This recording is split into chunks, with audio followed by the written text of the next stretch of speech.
Okay, let's go ahead and finish with the hypergeometric distribution, and we'll use this particular example to contextualize it. Suppose that a random selection of 3 cards is drawn from a well-shuffled deck.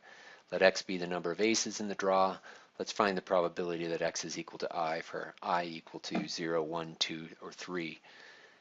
Before we dive in and calculate the probabilities, let's think a little bit about the problem. It seems like since aces are a minority in a deck of cards, there's only 4 of them out of 52, that if we were to randomly draw 3 cards from the deck, it would be, most likely that we don't get any aces. So it seems like a 0 would be the most likely probability.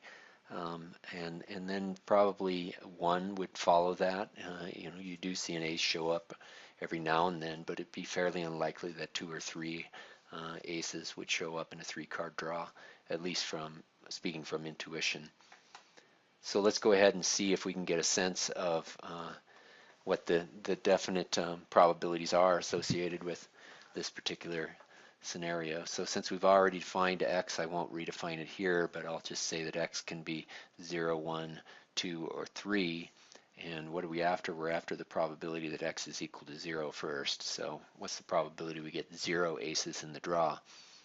Well, we can kind of think, since it's a well-shuffled deck, that there are a total of 52 choose 3-card hands.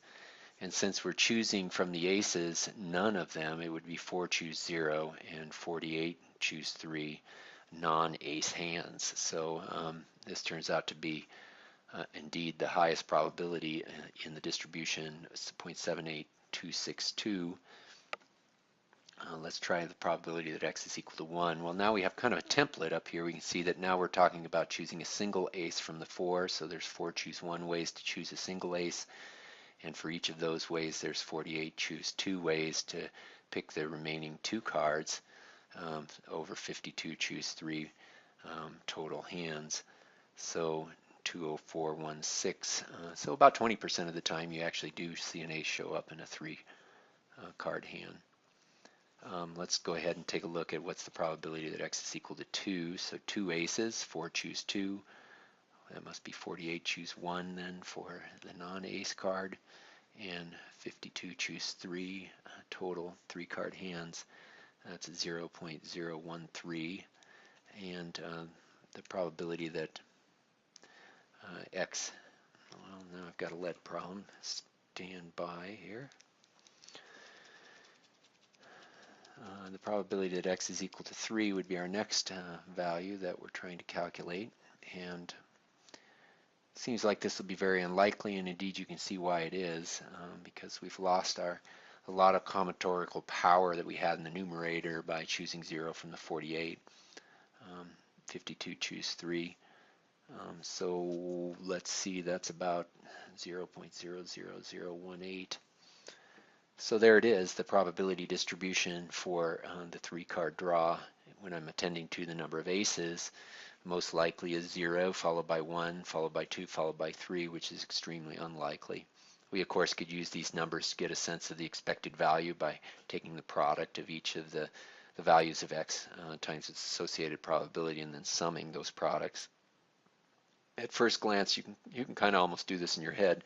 This is going to be 0. 1 times 0.204 is about 0.2. 2 times 0.01 is about 0.2. 0.02. So now we're up to 0.206, and then 3 times 0.00018 isn't going to contribute much. So it kind of seems like the expected value is just a little bit greater than 0.204, so we call it 0.21, 22, somewhere in that neighborhood, 23. Which kind of stands to reason. It seems like on average you're going to get a lot of zeros, but the fact that you get 1, 2, or 3 at times is going to pull the expected value away from 0 in the direction here of 1, 2, and 3, and the expected value then is sort of closer to 0 than it is to 1, 0.23-ish. Okay, well, let's go ahead and generalize this. Before we do, you should see that this falls into a general, I guess, kind of setting where we have a certain collection of items, 52 of them. We're choosing a certain subset of them, 3 of them. And what we're attending to is, how many of them are of a certain type. So the population is somehow partitioned into 2 types of things. And what we're attending to is how many of the special, I guess, types of things that we have in our 3-item selection. So hopefully that makes sense when you take a look then here at the generalization of the hypergeometric, which is next. So suppose that you have a sample of size n. It's chosen randomly without replacement from a collection containing n items. Of the n items, big N items, suppose that m are type 1, so those are the special items, and n minus n are of type 2. So in our case, type 1 items were the aces, and the 52 minus 4, 48 of them, were the type 2 items. Those were non-aces. So if we want x to be the number of type 1 items, in this case aces, then the probability x is equal to I is m choose I times n minus m over n minus I over, choose n minus I.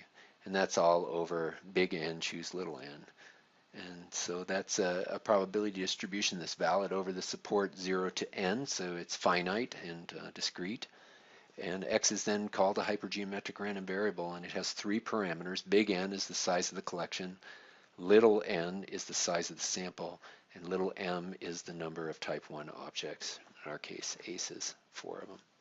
So I guess contextualizing our case, big N was 52, little n was 3, and little m was 4. It turns out that the hypergeometric distribution does have an expected value equal to the product of n times m, all divided by big N. So the size of the selection times the size of the number of type 1 objects all over the size of the collection. And then the variance is given by the expression there below it, np times 1 minus p all times the quantity 1 minus little n minus 1 over little big N minus 1, where we define the variable p to be m divided by big N. So hopefully that gives you a quick overview of what the hypergeometric distribution is and what it tells us and how it can be contextualized.